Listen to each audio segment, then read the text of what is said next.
رب العالمين وبه نستعين والصلاة والسلام على أشرف الأنبياء والمرسلين حبيبنا وحبيب إله العالمين سيدنا ومولانا محمد وعلى آله وصحبه أجمعين.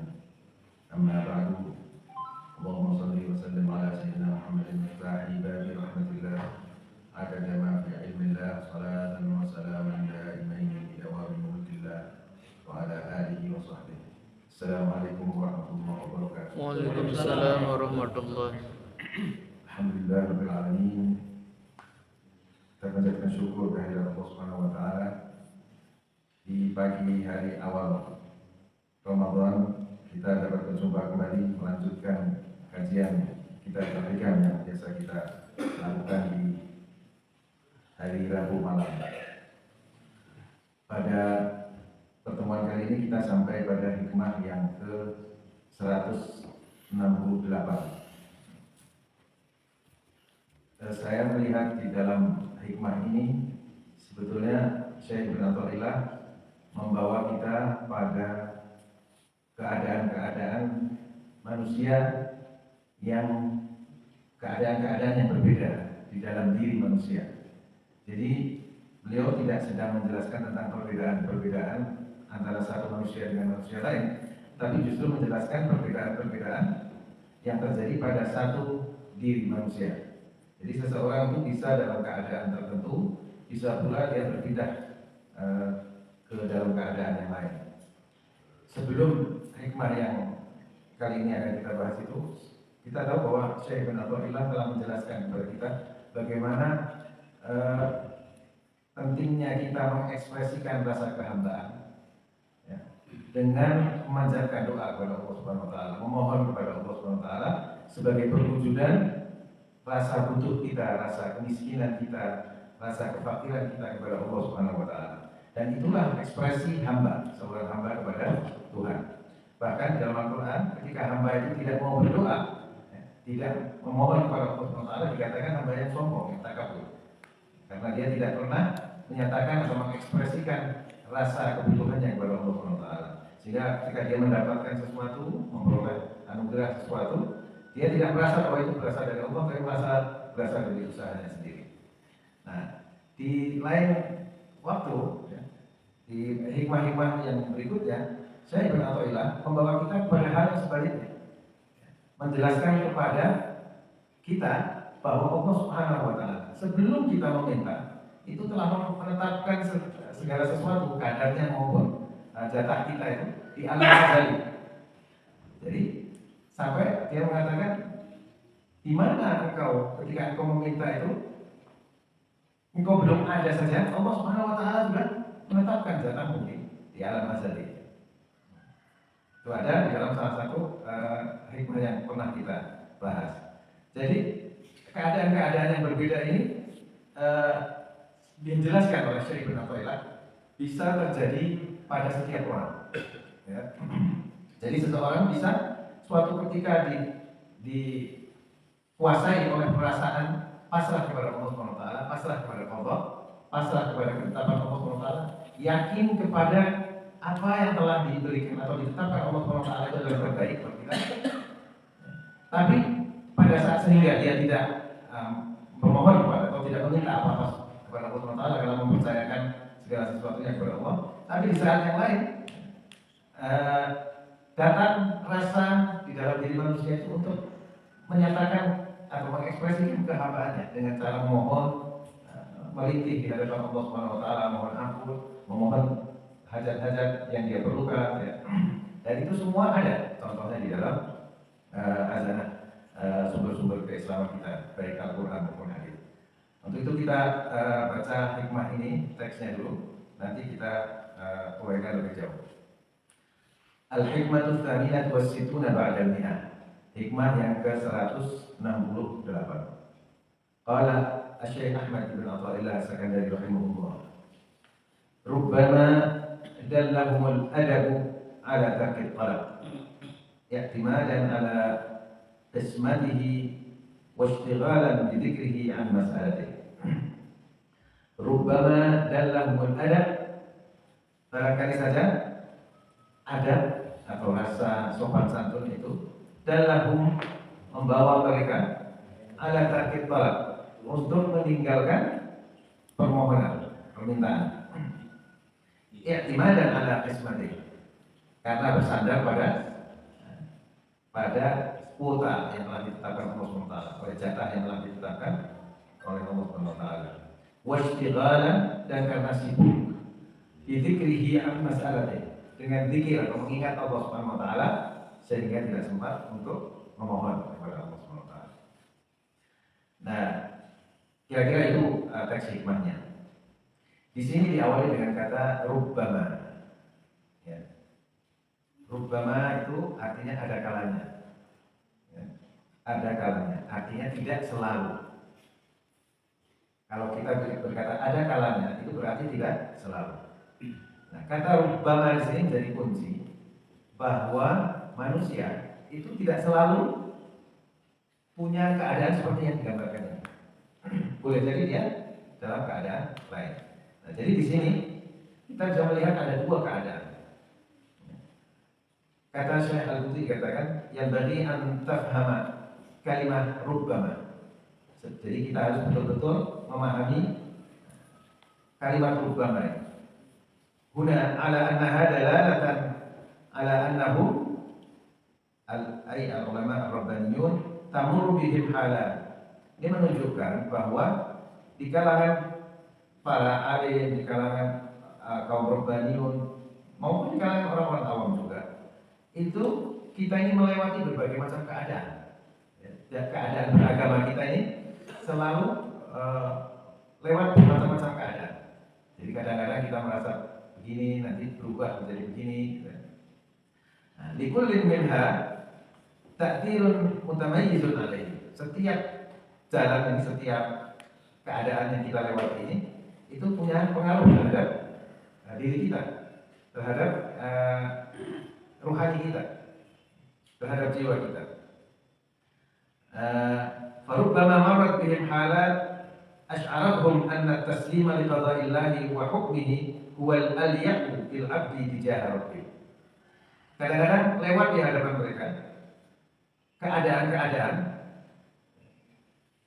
yang menyebabkan mereka merasa bahwa taslim atau tunduk kepada Allah SWT, pasrah liqada'illah, kepada ketetapan Allah, kepada qada Allah SWT, wa hukmihi, dan hukumnya, huwal aliyaq, dia lebih layak, ya, lebih layak bil abdi tijaha rabbih, bagi seorang hamba terhadap Tuhannya. Jadi ada keadaan-keadaan ketika kita merasa bahwa pasrah kepada Allah Subhanahu wa taala, pasrah kepada ketetapan Allah Subhanahu wa taala itu lebih tepat bagi seorang hamba terhadap Tuhannya. Wa rubbama i'tarathum halat ukhra. Barangkali saja juga ada kalanya lewat di dalam diri seseorang itu keadaan-keadaan yang lain. Asy'arathum anna i'lan al-faqr wal hajah wa madda yad al-faqr wal maskanah ila Allah, yang dengan perasaan yang baru yang datang yang lain itu, dia merasa bahwa mengungkapkan perasaan kefakiran, kebutuhan, dan kemiskinan kepada Allah Subhanahu wa taala, dan mengulurkan tangan untuk meminta kepada Allah Subhanahu wa taala, huwal aktsar ta'biran 'ala dhillil 'ubudiyyah lahu. Ini lebih baik daripada tidak meminta. Jadi perasaan itu, perasaan kefakiran, kemiskinan, kebutuhan, dan lain-lain itu lebih baik diungkapkan di hadapan Allah Subhanahu wa taala. Jadi yang satu ini perasaan mendorong seseorang untuk memohon kepada Allah Subhanahu wa taala, untuk meminta kepada Allah Subhanahu wa taala karena rasa kefakiran itu. Di lain waktu karena perasaan taslim atau tunduk, patuh, dan menerima apa yang ditetapkan Allah Subhanahu wa taala, menyebabkan kita tidak ingin berdoa. Jadi justru keadaan itu menyebabkan kita sudah nggak mau minta lagi. Mau apa lagi kita minta? Karena kita merasa bahwa apa yang ditetapkan Allah Subhanahu wa taala itu adalah yang terbaik. Yakin kepada Allah Subhanahu wa taala. Nah, dua keadaan ini seringkali silih berganti di dalam diri manusia. Bukan Ada manusia yang begini, ada manusia yang enggak. Tapi dalam diri manusia itu bisa berganti-ganti. Nah, hikmah ini mengatakan ada kalanya. Jadi kita tidak bisa menghakimi orang yang karena kepasrahannya kepada qada Allah Subhanahu wa taala. Kepasrahannya kepada ketetapan Allah Subhanahu wa taala itu menyebabkan dia justru mengungkapkan rasa syukurnya kepada Allah, ya. Sehingga dia banyak berzikir kepada Allah Subhanahu wa taala, banyak mengingat Allah Subhanahu wa taala, sehingga dengan mengingat itu dia lupa untuk memohon keperluannya, untuk meminta kepada Allah Subhanahu wa taala hajat-hajatnya. Karena ada satu hadis Nabi Muhammad SAW yang mengatakan, "Man syaghalahu," bentar saya carikan hadisnya ini. 192. Hadis qudsi riwayat At-Tirmidzi dari hadis Abi Sa'id Al-Khudri mengatakan begini, "Man syaghalahu dzikri an mas'alati a'taituhu afdhala ma u'ti as-sa'ilin." Barang siapa yang sibuk mengingatku, sibuk berzikir kepadaku, an mas'alati, sehingga dia tidak sempat berdoa meminta, a'taituhu afdhala ma u'ti as-sa'ilin, akan aku beri dia apa yang lebih baik daripada yang diminta oleh para orang-orang yang meminta. Jadi kita ini kadang-kadang meminta kepada Allah Subhanahu wa taala. Yang kita minta dari Allah Subhanahu wa taala itu belum tentu baik bagi diri kita. Kita mohon supaya dianugerahi rumah, kita mohon supaya dianugerahi sesuatu yang kita inginkan. Biasanya kita mohon apa yang kita inginkan. Nah, yang kita inginkan itu belum tentu adalah yang terbaik buat kita. Tapi kata Allah Subhanahu wa taala, "Man syaghalahu dzikri." Barang siapa yang tidak sempat memohon kepadaku karena sibuk mengingatku. Ingat itu bisa dengan lisan, bisa dengan pikiran, dengan jiwa.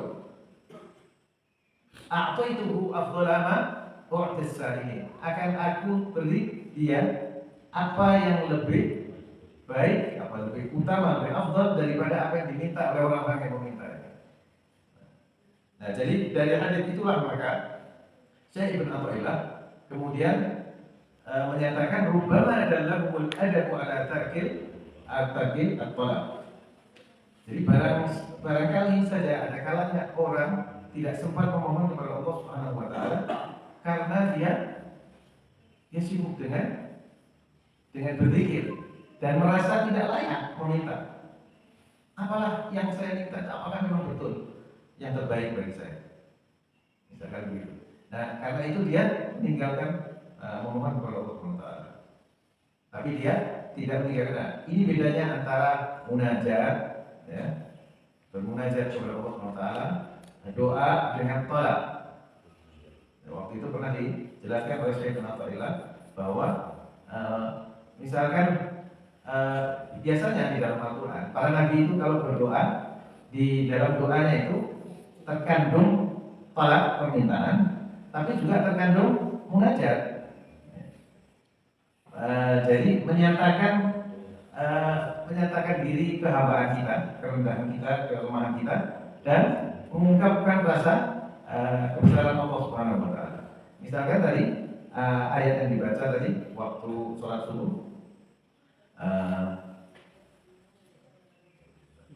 Rabbana la tu'akhidna in nasina aw akhtana. Rabbana wa la tahmil 'alaina isran kama hamaltahu 'ala alladziina min qablina. Rabbana wa la tuhammilna ma la taqata lana bih. Wa'fu 'anna minta, waghfir lana minta, warhamna minta. Anta maulana. Ini kita menyatakan diri bahwa engkaulah maula atau junjungan atau Tuhan kami. Mansurna ala qaumil kafirin. Maka tolonglah kami, bantulah kami terhadap orang-orang yang kafir. Nah, jadi ada permintaan, ada pernyataan. Jadi munajat itu biasanya dipenuhi dengan pernyataan-pernyataan seperti itu. Dalam Al-Quran juga dikatakan qul Allah awid'ur Rahman. Panggillah Allah Subhanahu wa taala atau panggillah dia dengan Ar-Rahman. Ayyamma tad'u falahul asmaul husna. Dengan apa saja engkau panggil dia, sesungguhnya dia memiliki panggilan-panggilan atau nama-nama yang terbaik. Jadi panggillah Allah Subhanahu wa taala dengan itu. Ya Rahman, Ya Rahim. Jadi nggak ada permintaan. Kita hanya memanggil Allah Subhanahu wa taala. Tujuannya apa? Mengingatkan kita bahwa Allah itu Ar-Rahman, bahwa Allah itu Ar-Rahim, bahwa itu Al-Ghafur. Kalau kita memanggil Allah Subhanahu wa taala dengan Al-Ghafur, Ya Ghafur, apa maksudnya? Ini sudah terkandung maksud, ya. Permohonan di dalamnya. Adakah orang yang memanggil seseorang wahai yang orang yang dermawan? Ya. Kalau dia tidak bermaksud bahwa memohon kita agar memberikan kedermawanannya sedikit di antara kedermawanannya kepada kita. Jadi kalau kita memanggil Allah Ya Razzaq, wahai pemberi rezeki, tidak usah kita sebutkan kita meminta rezeki, itu sudah diketahui bahwa itu tujuannya adalah kita memohon rezeki kepada Allah SWT dengan mengakui bahwa Allah SWT sebagai pemberi rezeki. Jadi, nah itu biasanya kalau doa-doa yang diajarkan para nabi itu biasanya campuran antara pernyataan itu, pernyataan sifat-sifat Allah SWT dengan permohonan, dan itu biasanya terkait, ya. Misalkan kalau kita memohon rezeki ya yang kita panggil Al-Razzaq, kita memohon ampun yang kita panggil ya Al-Ghaffar, ya Ghafur, ya Ghaffar. Kalau kita memohon rahmat ya Rahim, ya Rahman, ya Rahim. Nah, jadi itu berkaitan panggilan kita kepada Allah SWT dengan maksud atau ya, tujuan kita meminta kepada Allah SWT. Jadi kalau kita tidak sempat mengungkapkan apa yang kita inginkan, permohonan yang kita inginkan, maka Allah Subhanahu wa taala justru akan memberi apa yang lebih baik daripada yang diminta oleh orang-orang yang meminta. Jadi itu maksudnya dari rubbama dallahumul adabu ala tarkil talab. Ada kalanya adab seseorang itu ditunjukkan oleh misalkan kaum sholihin. Diriwayatkan dalam beberapa kitab Fudail bin Iyad. Itu para sahabat-sahabat itu menyatakan bahwa dia tidak pernah mendengar atau melihat Fudail bin Iyad mengungkapkan sesuatu di hadapan Tuhan, meminta sesuatu di hadapan Tuhan. Tapi yang dia sering ucapkan justru dia seperti menasihati dirinya sendiri. Ya Fudail, wahai Fudail, maksudnya dirinya sendiri. Kenapa engkau begini? Kenapa engkau begini? Jadi dia mengungkapkan itu di hadapan Tuhan. Jadi seperti bermunajat kepada Allah SWT, tapi sesungguhnya dia tidak sedang menyampaikan permintaan, tapi justru sedang mengkritik dirinya sendiri. Nah, karena mengingat kerendahan dia sebagai hamba yang tidak layak memohon sesuatu, apalah artinya permohonan seorang hamba yang tidak tahu apa yang terbaik bagi dirinya, sehingga diungkapkan kepada Allah SWT. Sementara Allah SWT sebagaimana hikmah-hikmah yang lalu dinyatakan bahwa Allah SWT itu sudah menetapkan sesuatu yang terbaik buat kita di alam azali. Jadi mau diminta apa lagi? Tapi di sisi lain Allah SWT menganjurkan kita untuk menyatakan kefakiran kita, permohonan kita kepada Allah SWT. Jadi ketika datang keadaan dalam diri seorang hamba, ketika dia yakin betul pada ketetapan Allah SWT, pada qada Allah, pada hukum Allah SWT di alam azali, maka jiwanya atau hatinya ini pasrah sehingga tidak lagi bisa menyampaikan satu permintaan karena semua sudah ditetapkan oleh Allah SWT. Tapi ketika datang satu keadaan, ketika dia merasa perlu untuk menyatakan kefakirannya di hadapan Allah, kebutuhannya kepada Allah SWT, maka dia menyatakan permohonan-permohonan itu. Jadi doa itu sebaiknya dengan adab. Artinya kita tidak meminta sesuatu yang definitif seperti yang ada di benak kita.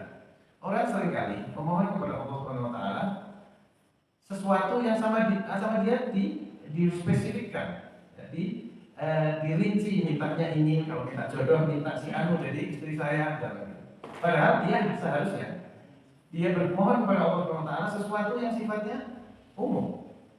Misalkan ya Allah SWT berikan kepadaku jodoh yang terbaik. Karena kita tidak tahu jodoh kita yang terbaik itu siapa. Sehingga Allah lah nanti yang menetapkan siapa jodoh kita yang terbaik. Tapi kalau kita menyebutkan namanya, menyebutkan identitas orangnya, ingin jodoh spesifik seperti yang kita inginkan, ya itu artinya kita merasa bahwa kita lebih tahu daripada Allah Subhanahu wa taala. Nah, jadi sebaiknya memang berdoa itu sifatnya yang umum atau global, bukan memohon sesuatu yang detail-detail seperti yang kita inginkan. Nah, jadi itu yang dicontohkan oleh para nabi. Oleh karena itu, kalau kita berdoa kemudian kita mengutip kata-kata yang diucapkan oleh para nabi, itu jauh lebih baik, lebih tepat daripada kita berdoa ngarang sendiri, redaksinya ngarang sendiri, karena boleh jadi pengetahuan kita terhadap Allah Subhanahu wa taala itu tidak setinggi yang dimiliki oleh kaum sholihin itu, orang-orang saleh dan para nabi. Jadi di dalam Al-Quran, di dalam hadis itu banyak sekali doa-doa yang dicontohkan oleh kaum sholihin, oleh para nabi, itu kita pakai untuk berdoa kepada Allah Subhanahu wa taala sesuai dengan keadaan yang kita butuhkan. Jika kita mohon ampun, itu kita bisa mengutip apa yang diucapkan oleh Nabi Adam. Rabbana zalamna anfusana wa illam taghfir lana wa tarhamna lanakunanna minal khasirin. Kita kutip itu ucapan Nabi Adam. Tapi karena dia betul-betul mengerti tentang posisinya dia sebagai hamba dan Allah Subhanahu wa taala sebagai pencipta, dia mengenal sifat-sifat Allah Subhanahu wa taala, maka terucap darinya ucapannya seperti itu. Sementara kita, pengetahuan kita terhadap Allah, pengetahuan kita terhadap diri kita sendiri, itu kadang-kadang demikian minimnya, sehingga kalau kita membuat redaksi doa sendiri, itu kemungkinan kesempurnaannya itu sangat rendah. Jadi kira-kira itu yang bisa saya uraikan dari hikmah yang ke-168. Kalau ada pertanyaan saya persilakan. Ya, terima kasih atas penjelasannya. Benar sekali di hikmah yang ke-168 ini itu tentang bahwa ada kalanya ada yang itu justru mendorong orang untuk tidak lagi meminta karena kesadaran pada membiayanya dan juga karena sibuk berpikir. Tadi disampaikan bahwa ada kalanya seorang itu pasrah pada pondok, di saat yang lain juga tentu ada kebutuhan, artinya mohon hajat, mohon keinginan yang diperlukan.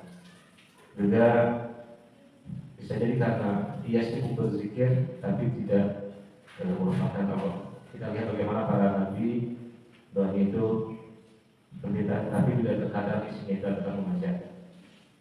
Dan karena tidak layak menghadap sesuatu, maka karena seorang yang berdoa hanya mikir, sehingga juga artinya dalam berdoa juga itu tidak terperinci, tetapi isinya doanya itu adalah global. Jadi intinya bahwa di hikmah ini ada kalanya seorang itu tidak minta kepada Allah, tapi karena banyak berpikir bermunajat kepada Allah Subhanahu wa taala, maka itulah yang menjadi keharusannya pada keinginannya. Kita apa yang sudah disampaikan, silakan kita ada yang bertanya. Tampaknya sudah ada di belakang, tapi sebelum kita BKM tanya sudah ada di belakang, silakan kita.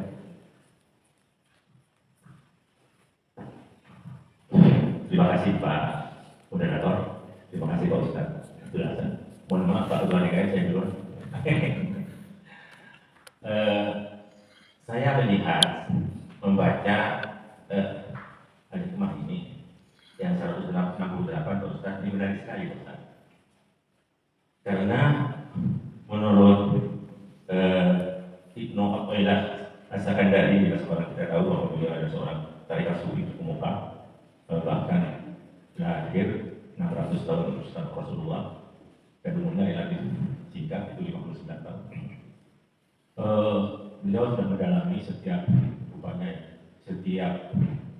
keadaan, istilahnya keadaan manusia. Pada diri satu manusia berubah-ubah gitu, kalau saya tidak salah tangkap. Karena istilah perubahan tadi yang sampaikan Pak Ustaz, ada kalanya. Jadi bisa berubah-ubah Pak Ustaz ya. Sesuai dengan keimanan kita menurut para ustaz, karena yang saya dengar, keimanan manusia itu turun naik, begitu, turun naik. Ya. Hati ini apakah baik atau tidak baik, saya tidak tahu. Yang 168 itu terhadap orang-orang yang selalu berpikir, tapi lupa memohon kepada Allah, itu ya. Itu yang saya. Tapi saya di dalam diri saya bertanya, kalau orang berzikir itu ingat selalu kepada Allah, baik dalam duduk, berdiri, itu selalu di dalam dirinya sesungguhnya timbul rasa tidak sadar atau sadar dia memohon kepada Allah yang terbaik buat dirinya. Dalam detiknya, ya Allah, kalau saya diberi umur panjang, mudah-mudahan yang terbaik. Kan kira-kira begitu. Kan kadang-kadang doa itu minta umur panjang, tapi sesungguhnya terbaik buat dirinya, gitu ya kan? Yang barokah gitu biasanya ya, secara tidak langsung. Jadi pertama, apakah Pak Ustaz setuju bahwa iman seseorang itu bisa turun naik atau tidak satu. Terus yang kedua, kalau ingat kepada Allah, bersikir kepada Allah, baik duduk, berdiri, itu sama dengan kalau tidak salah saya pernah mendengar tafakur. Apa sama dengan tafakur?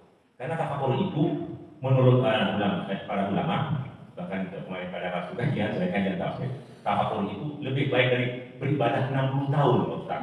Ya, bahkan ada yang 100 tahun katanya, macam-macam ya. Nah itu bertafakur, itu samalah kira-kira bertafakur dengan ayat dengan hikmah yang 168 ini kira-kira begitu Pak Ustaz ya.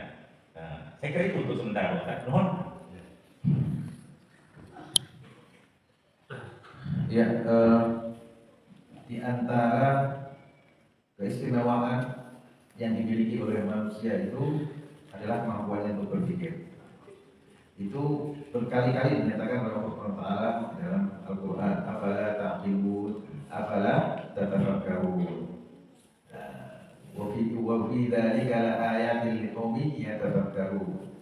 Banyak sekali ayat-ayat yang mendorong kita untuk berpikir atau tafakur itu. Jadi tafakur itu bukan sekedar berpikir, tapi berpikir dengan bahan-bahan yang tepat. Karena bahan berpikir ini bisa nggak tepat. Jadi kita berpikir itu kan biasanya didasari pada premis-premis keyakinan.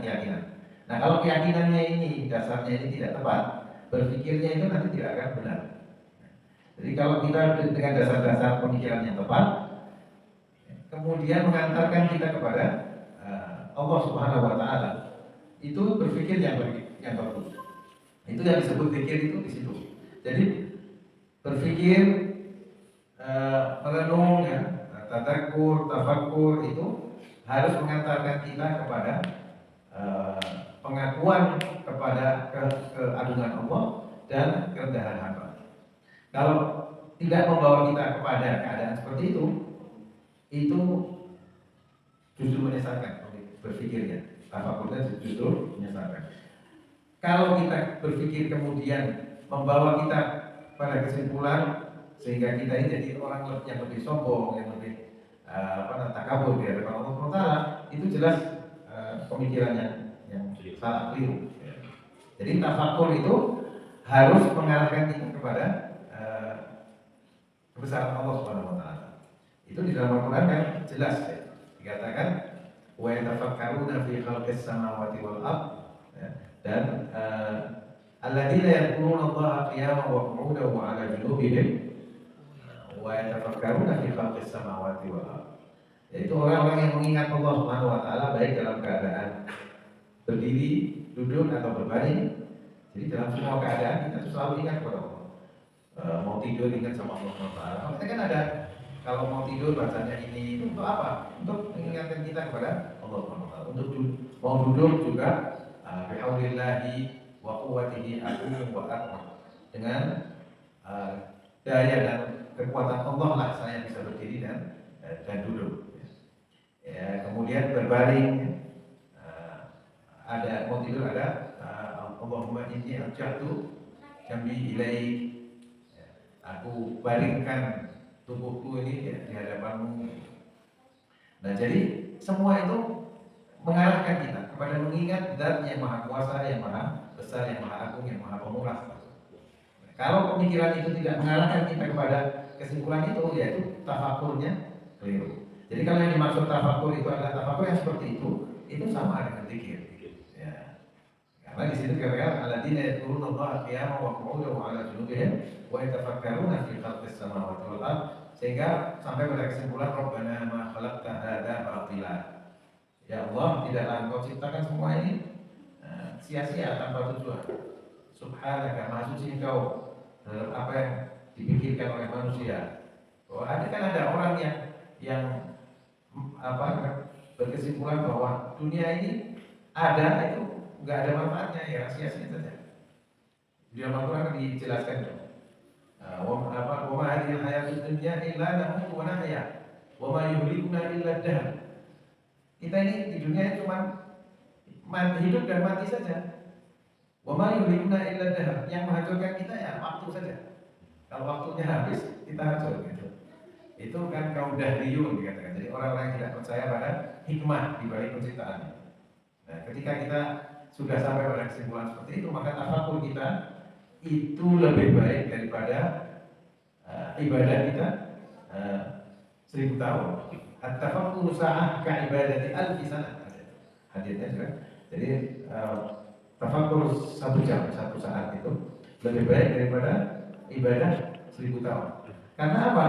Iblis itu ibadahnya bukan cuma 1000 tahun, berapa ribu tahun, tapi tidak mengantarkan dia pada ketundukan kepada Allah Subhanahu wa taala, pasrah kepada Allah Subhanahu wa taala. Sementara orang berpikir sebentar itu bisa mengantarkan dia pada ketundukan kepada Allah Subhanahu wa taala, dan itu lebih baik daripada usaha 1000 tahun. Saya kira itu Pak. Kalau tafakur yang dimaksud adalah mengantarkan kepada pengakuan terhadap keagungan Allah Subhanahu wa taala, pada kerendahan apa, yaitu sama dengan zikir yang dimaksud. Ya. Ya, berbeda dari tafakur. Tapi tafakur tersebut mengatakan kepada keagungan Allah, yang telah tafakur yang maksud.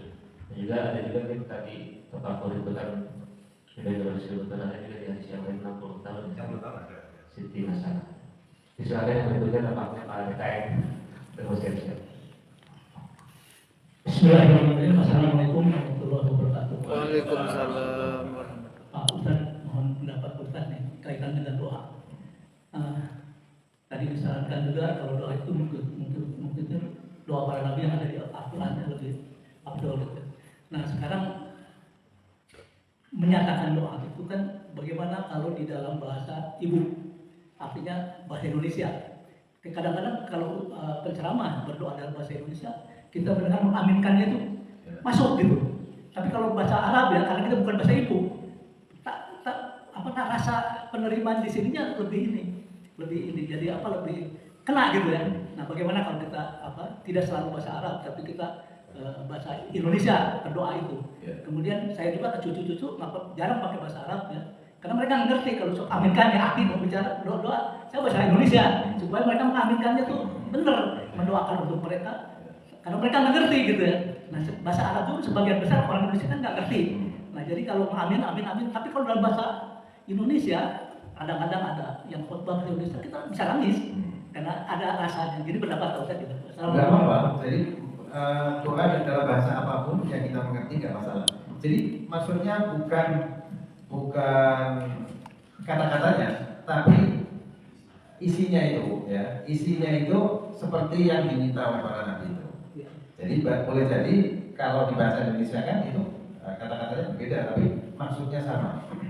Nah, seperti tadi itu ya. Rabbana ma khalaqta hadza batila subhanaka faqina adzabannar. Itu kan katanya jadi Allah mengutip orang hamba-hambanya yang soleh itu bermohon seperti itu. Kita bahasa Indonesia kan tidak masalah. Ya, dengan bahasa Indonesia tidak masalah. Ya Tuhan kami, tidaklah Kau ciptakan semua ini sia-sia tanpa tujuan. Maka hindarkan kami dari api neraka. Rabbana tadi la tuqtamil wa la tahmil alaina isran kama hamaltahu 'alal ladzina. Ya Allah, jangan Engkau bebankan kepada kami sebagaimana apa yang Engkau bebankan kepada orang-orang sebelum kami. Ya Allah, jangan Engkau bebankan kepada kami apa yang kami tidak mampu memikulnya. Enggak masalah, itu kan kita lebih enak menerimanya, meresapinya. Tapi isinya itu adalah yang sama dengan apa yang diminta oleh para nabi. Jadi bukan redaksinya, tapi isinya yang penting itu ya. Saya kira itu. Ya.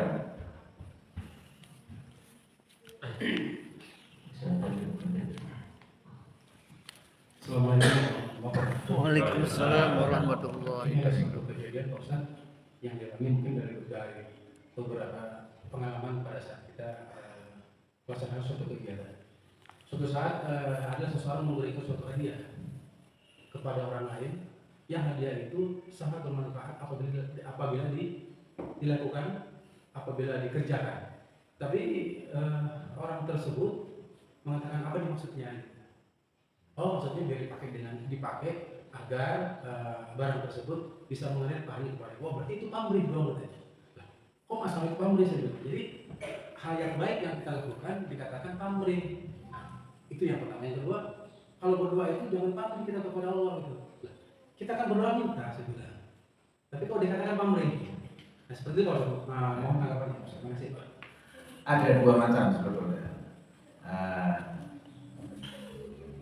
Kita beramal ya, dengan kita mengucapkan sesuatu ya. Jadi yang dimaksud doa itu adalah mengucapkan sesuatu dengan kalimat ya. Nah, kalau kalimat-kalimat itu bagaimana tadi saya sampaikan, sebaiknya apa yang kita minta itu sesuatu yang bersifat global, umum, tidak spesifik seperti yang kita minta persis seperti itu. Karena belum tentu apa yang kita minta itu adalah yang terbaik bagi kita. Contoh yang terbaik itu adalah ketika anak kecil yang dia belum tahu soal kesehatan, belum tahu soal bahaya sesuatu ya.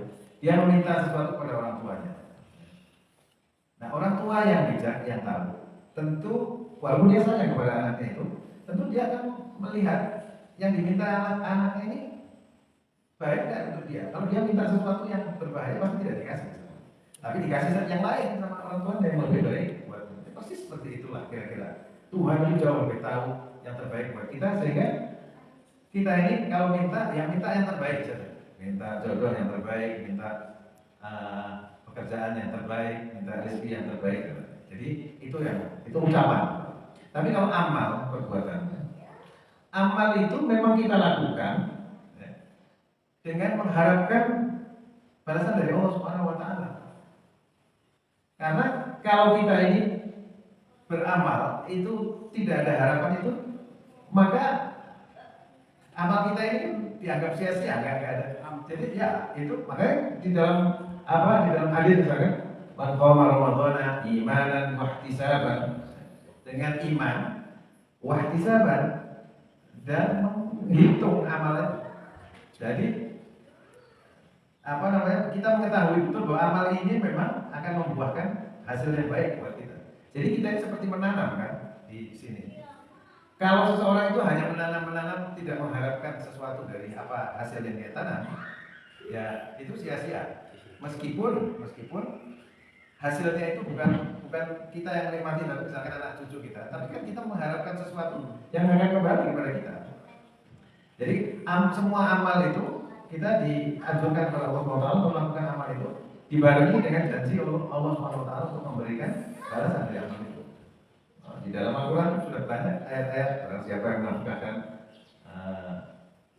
rizkinya kepada Allah nanti seperti pohon yang tumbuh 7 batang, dan setiap batang ada 100 biji ya, jadi 700 kali. Wallahu yudha'ifu liman yasha.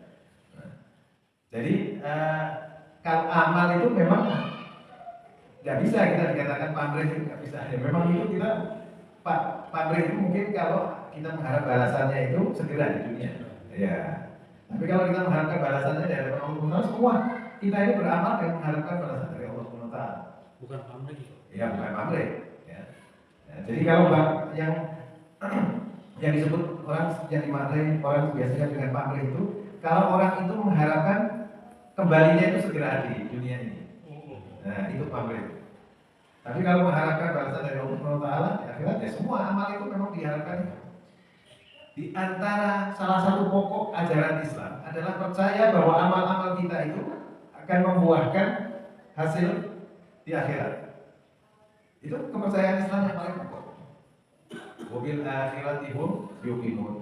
Kalau seseorang tidak percaya atau tidak yakin pada akhirat, dia bisa berbuat jahat, dia bisa melakukan apapun karena dia tidak merasa bahwa apa yang dilakukan itu ada balasannya. Jadi justru karena itulah, karena pamrih akhirat itulah, maka kita melakukan amal itu. Jadi bukan mengharapkan yang segera di dunia ini. Jadi kalau kita membeli seseorang dengan mengharapkan bahwa orang itu nanti akan memberi kita lebih banyak dari apa yang kita beri, itu namanya pamrih, ya. Tapi kalau mengharapkan Ridho Allah, balasan dari Allah SWT ya enggak. Saya kira ya Pak. Terima kasih sekali pertanyaannya. Tentu kita ada kaitan juga di kemarin bahas di surat Al-Imran, baik nama tua kalau ujur hukum kiamat. Tentunya pada saat itu adalah yaitu di akhiratnya Allah membalas. Dan kaitannya juga di yang sebelumnya, bisa jadi apa yang kita minta Allah beri. Kita minta Allah ditanya, dan itu pemberian Allah yang terbaik. Silakan yang berikutnya, ada yang bertanya. Ada kaitannya itu masih belum menurut yang kaitannya dengan Pak Asep Pak. Pertanyaan Pak Asep bisa ya Pak. Jadi begini Pak Ustaz, nah ini masih tertarik saya dengan pertanyaan Pak Asep tadi. Memang kita kadang-kadang mau berbuat baik, ya, beramal istilahnya. Tapi kadang-kadang orang itu seudon ya istilahnya. Menganggap kita ini pencitraan atau apa ya, ria begitu ya. Kalau bagaimana? Kita tidak usah berkomentar ya Pak Ustaz. Ya serahkan saja karena Allah yang mau mengetahui. Itu intinya sesungguhnya. Sebaiknya kita tidak usah berkomentar lah ya, serahkan kepada Allah Subhanahu wa taala. Allah yang mengetahui niat kita, apakah kita ria atau pencitraan gitu. Saya kira itu gimana ya. Jadi hakikatnya kita ini sekarang ini meskipun kita berhubungan sama orang, sama manusia lain, tapi muamalah kita ini kepada Allah Subhanahu wa taala. Ya. Jadi orang ini mau menanggapi apapun itu nggak penting buat kita. Yang penting itu muamalah kita sama Allah Subhanahu wa taala. Jadi Allah nanti yang menilai, yang memberi balasan kepada kita atau menganggap amal kita itu sia-sia karena dianggap ria, itu semua Allah Subhanahu wa taala yang menentukan. Ya. Jadi nggak bisa kalau kita merespon setiap tanggapan orang kepada kita, waduh, kita bisa stres sendiri karena bermacam-macam. Itu ada ungkapan di dalam bahasa Arab yang mengatakan itu adalah ucapan seorang ulama atau seorang ulama itu. Ridho ghayatun la tudrak, ridho nas ghayatun la tudrak. Jadi keridhaan manusia itu adalah sesuatu yang tidak akan pernah dicapai. Jadi kalau kita melakukan kebaikan, terus kita mengharapkan semua orang sepakat sama apa yang kita lakukan, nggak akan tercapai. Pasti ada yang suka, ada yang tidak suka, ada yang setuju, tidak setuju. Jadi memuaskan semua orang itu tidak akan mungkin tercapai. Ridho Allah ghayatun la tudrak. Keridhaan Allah lah tujuan yang tidak boleh diabaikan, tidak boleh ditinggalkan. Jadi yang jadi fokus kita adalah keridhaan Allah Subhanahu wa taala. Muamalah kita kepada Allah Subhanahu wa taala. Jadi kita setiap hari bergaul di rumah dengan istri, ya. Kadang mungkin ada konflik, ada marah dan lain-lain, itu kita sedang berhubungan dengan Allah Subhanahu wa taala, bukan dengan istri. Jadi semua yang kita lakukan terhadap istri itu adalah mengharapkan ridho Allah Subhanahu wa taala. Jadi dan itu tidak selalu disukai. Bisa jadi disukai, bisa jadi tidak disukai. Jadi ridhonya Allah bisa saja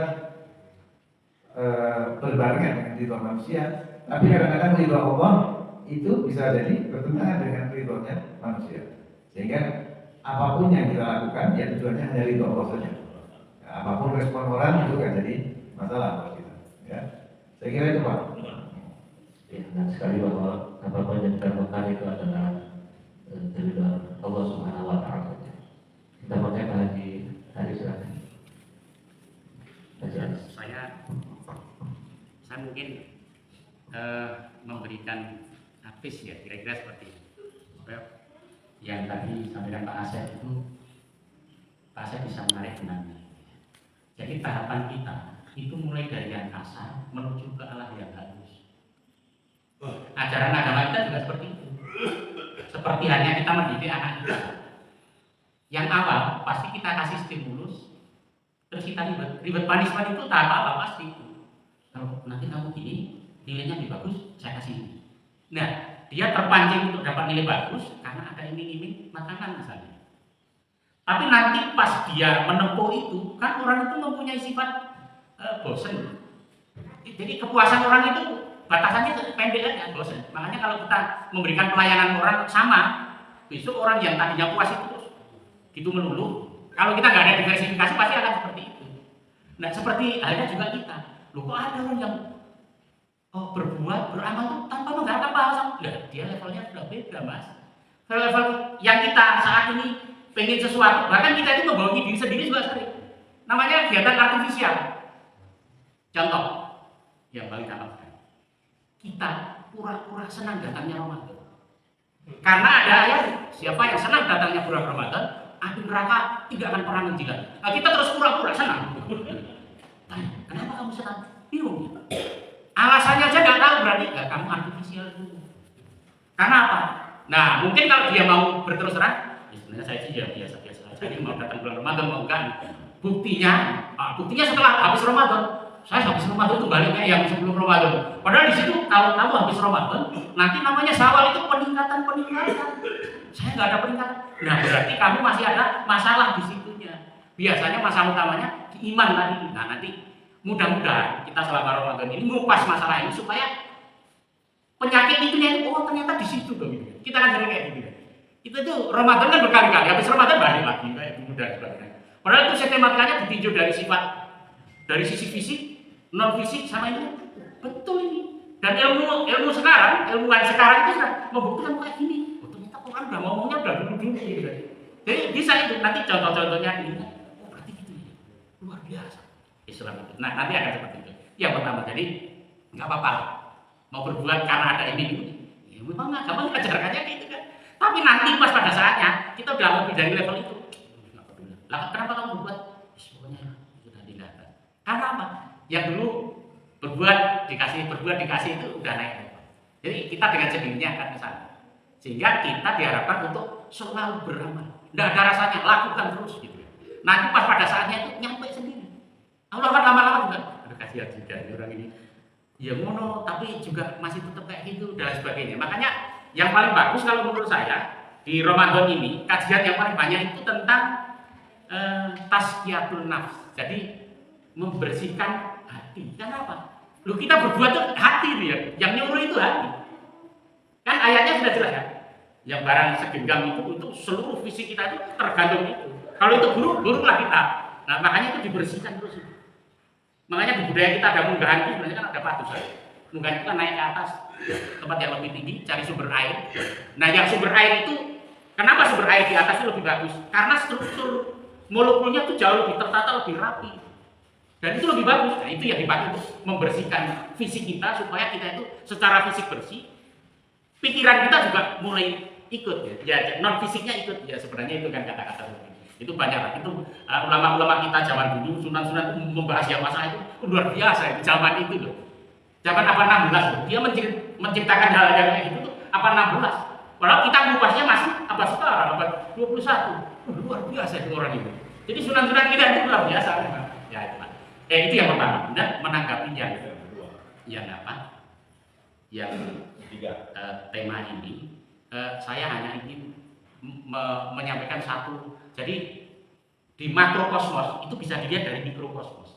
Jadi kejadian yang besar itu bisa dilihat dari kejadian-kejadian yang kecil. Karena citranya sama. Cuman yang kecil tentu tidak sama dengan yang besar. Ya, yang kecil gini. Kalau kita melihat contoh, kita melihat orang yang meminta ke kita, walaupun kita punya, itu kadang kita, apalagi zaman sekarang kan mintanya kayak gitu kan. Kita itu ya kadang ngasih tapi nggak seikhlas kalau orang ini sudah tua, masih nyari rumput kayak gitu. Terus dengan ini, begitu kita tahu, oh luar biasa kan. Ini mestinya kan lebih pantas ini meminta di jalan daripada orang tadi itu yang gitu. Kita muncul ini. Bahkan kita kalau mau ngasih bisa lebih gede gitu kan. Bisa lebih gede. Nah seperti itu. Sehingga di kita itu, agama kita mengajarkan, Allah itu memberi satu sifat. Sifat itu namanya sifat qanaah. Sifat qanaah itu artinya mencukupkan yang ada. Itu ternyata sifat yang diberikan oleh para arifin, para orang-orang yang hebat, orang-orang yang para ulama kita. Artinya apa? Kalau kita kekurangan, kemudian kita memohon ke Allah, itu dia redaksi bahasanya, dia sampaikan masalah. Tapi dia tetap husnudzon gitu. Nah, itu setelah ditelusur, kenapa seperti itu? Saya cuma minta menyelesaikan masalah ini. Kalau saya minta kepada Allah, misalnya orang tua saya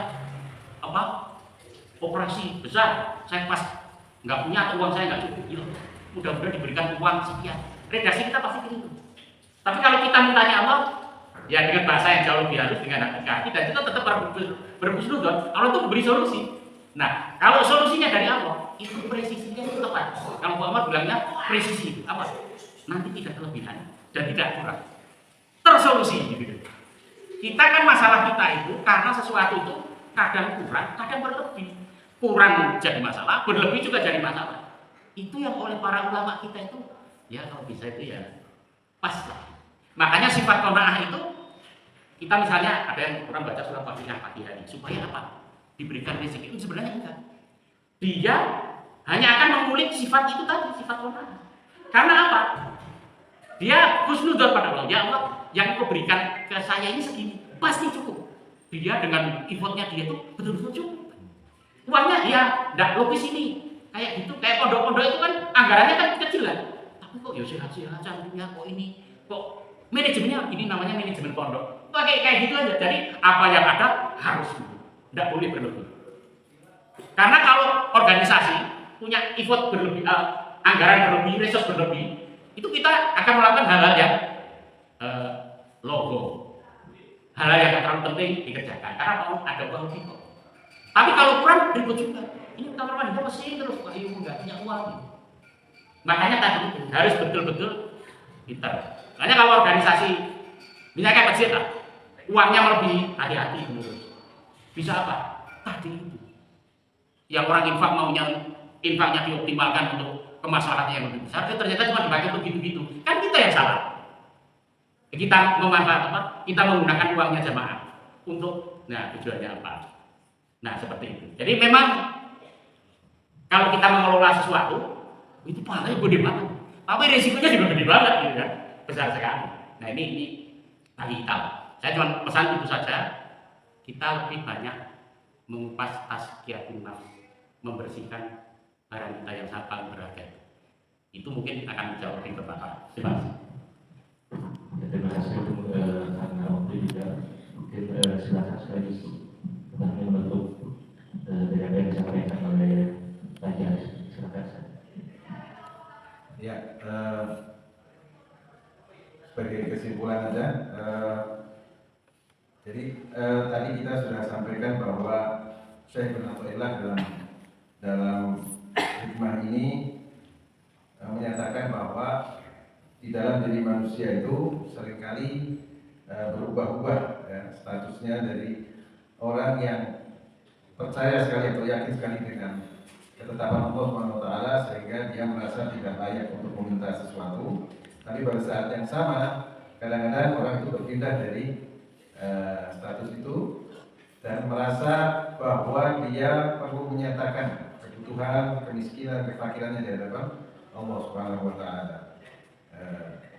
Dan doa itu sebaiknya adabnya adalah memohon sesuatu yang global, ya, tidak merinci secara detail karena menyadari bahwa kita sebagai manusia itu tidak tahu persis apa yang terbaik bagi kita, tapi Allah lah Subhanahu wa taala yang jauh lebih mengetahui apa yang kita butuhkan. Itu kesimpulan yang bisa kita dapatkan dari pembahasan hikmah yang ke-168 ini.